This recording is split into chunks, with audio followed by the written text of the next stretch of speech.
Oh, il est dégueulasse ce café. Bon, enfin bref. C'est moi ou c'est le bordel derrière? Non? Ouais, quand même, hein? Ouais, je sais qu'on prépare les conventions, mais même si on prépare les conventions, là, il va bientôt y avoir le chapitre qui va sortir. Il faut que je fasse la réaction live et aussi la critique analyse. Donc avec un bordel comme ça va franchement pas le faire. En plus, au niveau du chapitre, j'espère qu'on va avoir des infos sur les fourreaux rouges et surtout le petit Raizo là. Tu sais, le ninja. Ninja. Pourquoi quand je pense à ninja, j'ai l'impression d'avoir oublié quelque chose? Punaise! On a oublié le placement de produit pour Raid Shadow Legend. C'est pas grave, vas-y, envoie la musique. Envoie la musique. Raid Shadow Legend est un RPG sur mobile et PC avec plusieurs millions de joueurs dans le monde et plus de 600 champions à collectionner, dont Ninja, un champion légendaire de la faction Shadow King, disponible dès maintenant et gratuitement jusqu'au 15 octobre. Ce nouveau champion est la définition même de la badassitude. Avec son katana, son arc et ses flèches, il maîtrise le feu et la glace, ce qui en fait un champion puissant mais surtout ultra polyvalent en PvE face aux boss et en PvP en arène. Vous pouvez compter sur sa puissance pour clean les vagues, pour atteindre plus rapidement les boss et son contrôle de foule va vous aider dans la tour de malheur. En parlant de la tour de malheur, les développeurs de Raid Shadow ont pensé à nous avec deux nouveaux boss, la superbe Astranix et le détonnant Boomal. Ces boss vous permettront d'obtenir de nouveaux matériaux pour crafter du stuff de fou sans oublier les nouvelles salles secrètes. Et si ça ne suffisait pas, ils ont aussi implanté une nouvelle fonctionnalité, les super raids qui vont vous permettre de doubler vos récompenses lors de vos runs de donjons et ainsi d'accélérer votre progression. Donc si tu es un nouveau joueur, c'est le moment de te lancer. Pour ça, rien de plus facile. Tu cliques sur le lien dans la description ou tu scannes le QR code. Grâce à ça, tu obtiendras le héros Shonoru, 200 000 d'argent, un boost d'XP, une recherche d'énergie et un éclat antique qui te permettra d'invoquer un incroyable champion. Pour retrouver vos récompenses, rien de plus facile, vous cliquez ici, elles sont dispo pour les 30 prochains jours et seulement que pour les nouveaux joueurs. Pour les plus rapides d'entre vous, vous pourrez me retrouver sur mon clan Mugiwara France sous le pseudo Mugi le Doc. Je vous attends. Bon bah ça y est, le placement de produit est terminé, c'est bon. Bon bah maintenant, faut ranger ce bordel. Comment ça, t'as aquaponé? Mais t'as pas de poney, tu sais pas nager. Mais attends. Et Marineford, tu savais que c'était un truc de fou?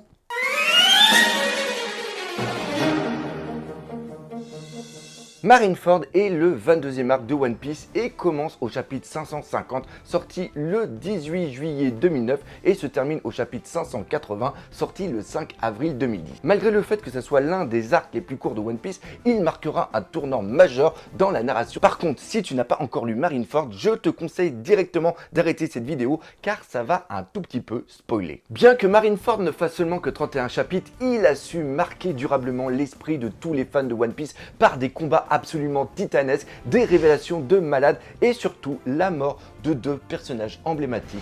D'ailleurs, malgré que Marineford date de plus de 10 ans, il est encore dans le top 3 des arcs préférés des lecteurs de One Piece. Une chose étonnante est quand même à signaler. Lors d'une interview en 2012, Eiichiro Oda indiquera qu'il ne s'attendait pas à ce que Marineford soit aussi populaire. Il dira même plus tard qu'il a un petit peu eu l'impression d'avoir rushé cet arc. D'ailleurs, si Oda avait pu dessiner et mettre toutes les idées qu'il avait en tête, chaque arc de Marineford aurait fait au moins 50 pages. Parlons maintenant un tout petit peu géographie. Marineford était pré-ellipse, le quartier général de la marine et donc un bastion militaire. Mais c'était aussi une ville où vivaient toutes les familles de tous les militaires ainsi que les hauts gradés qui y travaillaient. Anticipant la future boucherie qui allait avoir lieu, Sengoku décida d'évacuer toutes les familles afin qu'il n'y ait pas de pertes civiles. Marineford est composé de 4 parties. Nous avons le port, les remparts, la ville et le château. Le design du château est inspiré de celui d'Hiroshima qui fut construit en 1590. D'ailleurs, pour la petite histoire, le château d'Hiroshima fut entièrement détruit en 1945 par la bombe d'Hiroshima et fut reconstruit en 1958. Outfit. Source qui est absolument identique avec celui de Marineford qui fut entièrement détruit lors de la guerre au sommet, puis entièrement reconstruit à l'identique. Dernière chose à savoir sur Marineford, le quartier général de la marine est situé à la fin de Grand Line, au niveau de Red Line ainsi que de Shabondi qui est l'entrée dans le Nouveau Monde. Cette position proche de Shabondi a permis à Kizaru de se déplacer rapidement sur les lieux lors de l'événement de Shabondi engendré par un certain Luffy et accessoirement nous teaser la puissance des amiraux. En parlant des amiraux, on va voir que Eiichiro Oda n'a rien laissé au hasard lors de leur création. Déjà visuellement, les trois amiraux sont inspirés d'acteurs très connus au Japon. D'ailleurs, Eiichiro Oda a dû s'entraîner un nombre incalculable de fois afin de maîtriser leur expression pour qu'ils puissent s'harmoniser avec les autres personnages qui sont plus dans un style manga. Les trois amiraux ont chacun un épithète. Le premier, Akainu, signifie chien rouge, le deuxième, Kizaru, signifie singe jaune et le dernier, Aokiji, signifie faisan bleu. Ces trois épithètes viennent de la légende de Momotaro, un conte énormément connu au Japon où le héros, au début de son aventure, rencontre un chien, un singe et un faisan qui décident de l'accompagner durant son périple. Pour Sakatsuki Akainu, Oda s'est inspiré de l'acteur Bunta Sugawara, qui est un acteur énormément connu au Japon, qui a tourné dans plus de 200 films et accessoirement a aussi donné sa voix à Kamaji dans Le Voyage de Shiro de Miyazaki. Son nom, Sasuke, vient du titre du dernier film de la trilogie Police contre le syndicat du crime Shoshiki Boryuku, sorti en 1969, où Sugawara a tenu l'un des rôles principaux. Sa tenue rouge d'amiral fait bien sûr référence à son épithète Akainu qui signifie sien rouge si vous l'avez oublié, mais fait aussi référence à l'un de ses films Machine Gun Dragon de 1978. Dans les premiers croquis d'Eiichiro Oda pour le personnage d'Akainu, il lui avait mis une brosse et des lunettes, mais il décida de changer ceci pour une simple casquette afin de renforcer son côté jusqu'au boutiste, ne souffrant d'aucune excentricité, même dans sa tenue. En 2012, dans une interview, Eiichiro Oda expliquera que pour créer un bon protagoniste, il faut faire attention à sa puissance. Akainu est tellement puissant que s'il avait été le protagoniste de One Piece, il aurait pu trouver le One Piece en un an. Ah, et dernière chose sur Akainu, il a exactement la même date de naissance que Bunta Sugawara. Kizaru Borsalino, lui, est inspiré de l'acteur Kuniie Tanaka qui a joué dans une multitude de films et de séries, dont certains avec un certain Bunta Sugawara, dont la série de films sur l'univers des Yakuza, Battle Without Honor and Humanity. Son nom Borsalino vient bien sûr du chapeau qu'il porte quelquefois, mais il est aussi lié au nom du personnage qu'il a joué dans le film Toraku Yaro 2 qu'il a joué avec un certain Bunta Sugawara, oui, encore lui. Dans ce film, il joue un personnage du nom de Borsalino 2 et ce personnage est inspiré du film Borsalino, film franco-italien de 1974 avec un certain Jean-Paul Belmondo et Alain Delon qui a eu un succès phénoménal au Japon. Eiichiro Oda, dans les premiers croquis pour Kizaru, il lui avait donné un côté très souriant. Mais au fur et à mesure des croquis, le visage de Kizaru a changé pour se rapprocher de celui qu'on a maintenant. Ces trois principales techniques de combat sont tirées des trois trésors sacrés du Japon. Nous avons tout d'abord le bouclier miroir de bronze, le Yata no Kagami, dont il se sert pour se téléporter. Puis nous avons l'épée sacrée, le Hama no Murakumo, qu'il matérialise quand il veut utiliser son épée de lumière. Et enfin, nous avons le joyau impérial en forme de griffe, le Yasakani no Magatana, qui est son attaque de zone. Son allure décontractée et un petit peu nonchalante lui donne un côté un peu lent, mais ce côté lent est en totale opposition avec son fruit du démon qui est le Pika Pikanomi, qui lui donne la faculté de pouvoir se déplacer à la vitesse de la lumière. Et dernière chose aussi importante, tout comme Akainu, Kizaru possède la même date anniversaire que l'acteur duquel il est inspiré. Pour Kusan Aokiji, Eiichiro Oda s'est inspiré de l'acteur Yusaku Matsuda et surtout de son rôle de détective un petit peu loufoque dans la série Tante Monogatari. Au départ, Eiichiro Oda a voulu faire fumer Aokiji comme le personnage de la série. Il voulait même lui donner ce côté détective avec un costume noir et des lunettes, costume et lunettes qu'on retrouvera d'ailleurs dans le flashback d'Aokiji. Au final, Eiichiro Oda préféra lui donner un costume blanc et une chemise bleue qui est en lien avec son épithète. Pour ceux qui se posent la question de savoir pourquoi il a quelquefois un masque de sommeil sur la tête, eh bien c'est tout simplement lié au personnage de la série qui lui aussi quelquefois en a un.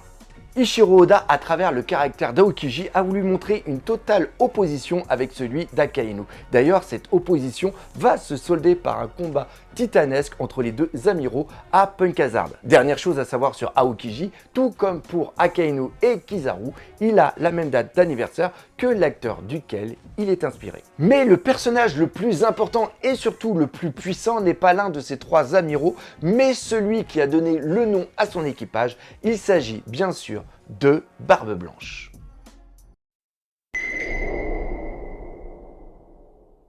Son véritable nom est Edward Newgate. Son prénom vient du célèbre pirate Barbe Noire qui s'appelait Edward Teach et son nom Newgate vient de la célèbre prison de Londres qui a vu en ses murs la mort de nombreux pirates dont un certain William Kidd et Henry Avery qui était surnommé le roi des pirates. Pour créer le personnage de Barbe Blanche, Eiichiro Oda s'est inspiré de deux personnes. Premièrement, de Hulk Hogan, le plus puissant catcheur des années 80 qui est entré dans la légende au Japon en 1983 en battant le catcheur iconique, le catcheur mythique Antonio Inoki lors de la finale du tournoi international de catch au Japon. La deuxième personne est un tenancier d'un bar où avait l'habitude d'aller Eiichiro Oda. Ce tenancier se mettait au fond du bar avec sa machine à respirer et il buvait du saké tout en racontant ses histoires de guerre. Il avait aussi pour habitude de dire qu'il ne parlait pas aux jeunes avec la tête remplie d'air. D'ailleurs, cette réplique, Eiichiro Oda va l'utiliser aussi dans le chapitre 234 lorsque Rockstar va revenir apporter un message à Barbe Blanche de la part de Shanks. Enfin, la carrure de Barbe Blanche et son style de combat sont inspirés du légendaire moine guerrier Mushashibo Benkei, personnage important du folklore japonais qui mesurait 5 fois la taille d'un homme normal, possédant une force colossale et maniait aussi un bisanto. Ce moine guerrier mourut le corps criblé de lances et de flèches, mort que donna aussi Eiichiro Oda à Barbe Blanche. Bien sûr, on ne peut pas faire une vidéo sur Marineford sans parler de la mort de Ace qui a traumatisé et fait pleurer 90% des lecteurs de One Piece. Et si vous voulez le savoir, moi je fais partie des 10% restants.